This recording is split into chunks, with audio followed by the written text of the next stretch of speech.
Hi. നീറ്റില്ലാതെ MBBS പഠിക്കുക എന്നുള്ളൊരു add കണ്ടു കഴിഞ്ഞാൽ അതിന്റെ പിന്നെ അത് ചാടി പുറപ്പെടുന്നവരാണ് നമ്മൾ ഭൂരിഭാഗം പേര്. കുറ്റം പറയാൻ പറ്റത്തില്ല, അത് മലയാളിയുടെ ഒരു എന്താ പറയാ ഒരു ജീവിതശൈലി തന്നെയാണ്. ഇപ്പോൾ എന്തെങ്കിലും ഓഫർ കണ്ടാൽ ചാടി പുറപ്പെടുന്ന പോലെ തന്നെയാണ്. കൂടുതലൊന്നും വേണ്ട, ഒരു റീൽ ആവട്ടെ അല്ലെങ്കിൽ ഒരു മെസ്സേജ് വാട്സപ്പിൽ ഒരു മെസ്സേജ് ആയിരിക്കും, അതായത് നീറ്റില്ലാതെ നിങ്ങൾക്ക് MBBS പഠിക്കാൻ എബ്രോഡ്, അങ്ങനെ ഒരു മെസ്സേജ് കാണുമ്പോൾ അപ്പൊ തന്നെ നമ്പറിൽ കോൺടാക്ട് ചെയ്ത് MBBS അഡ്മിഷൻ എടുക്കാൻ നോക്കുന്നവരാണ് ഭൂരിഭാഗം പേര്. അങ്ങനെയുള്ളവർക്ക് വേണ്ടി തന്നെ ഈ വീഡിയോ.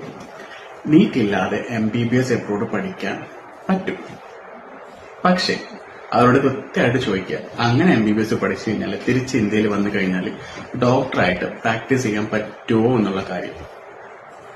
പറ്റത്തില്ല.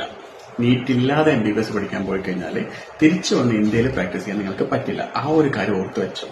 കാരണം ഭൂരിഭാഗം പേരും വീണു പോകുന്നത് നീറ്റില്ലാതെ MBBS പഠിക്കുക എന്നുള്ളൊരു ആഡിലാണ്. അപ്പൊ തന്നെ കൂടുതൽ ഒന്നും നോക്കത്തില്ല, ആ നമ്പറിൽ വിളിക്കുന്നു, സാർ എനിക്ക് MBBS അഡ്മിഷൻ വേണം, ഇന്ന കൺട്രിയിലാണ്.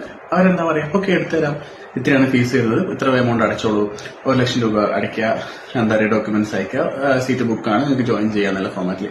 കാരണം അവർക്ക് നിങ്ങളൊന്നും ചോദിക്കുന്നില്ല, നിങ്ങൾ ഉദ്ദേശിക്കുന്നത് നിങ്ങൾക്ക് വേണ്ട എന്താ, നീറ്റിലാണ് MBBS അഡ്മിഷൻ എടുക്കണം. അവർ അഡ്മിഷൻ എടുത്തു കൊടുക്കും. 6 വർഷം പഠിച്ച് തിരിച്ചു വരുമ്പോൾ അതിലൂടെ ഒരു വാലിഡിറ്റി ഉണ്ടാവില്ല. 10-50 ലക്ഷം മുടക്കി എബ്രോഡ് പഠിച്ചിട്ട് ഇന്ത്യയിൽ വരുമ്പോൾ ആ സർട്ടിഫിക്കറ്റിനൂടെ പുല്ല് വില എന്ന് പറയും, ഒരു വില ഉണ്ടാവില്ല. അതുകൊണ്ട് നീറ്റില്ലാതെ MBBS പഠിക്കുക എന്നുള്ളൊരു ആഡ് കണ്ടു കഴിഞ്ഞാൽ ഇഗ്നോർ ചെയ്യുക. ഇന്ത്യയിൽ പ്രാക്ടീസ് ചെയ്യാൻ പ്ലാൻ ചെയ്യുന്നവരാണെങ്കിൽ കംപ്ലീറ്റ്ലി ഇഗ്നോർ ചെയ്യുക.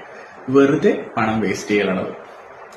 നീറ്റ് ഉണ്ടെങ്കിൽ മാത്രം MBBS എബ്രോഡ് ചൂസ് ചെയ്യുക. അതായത് ഇന്ത്യയിൽ ഒന്ന് പ്രാക്ടീസ് ചെയ്യാൻ പ്ലാൻ ചെയ്യുന്നവരാണെങ്കിൽ ഒരു കാര്യം നിങ്ങൾ മനസ്സിൽ നോട്ട് ചെയ്ത് വെച്ചോ.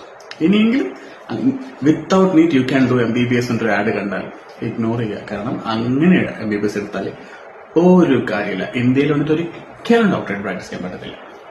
ഓർത്ത് വെച്ചേക്കുക.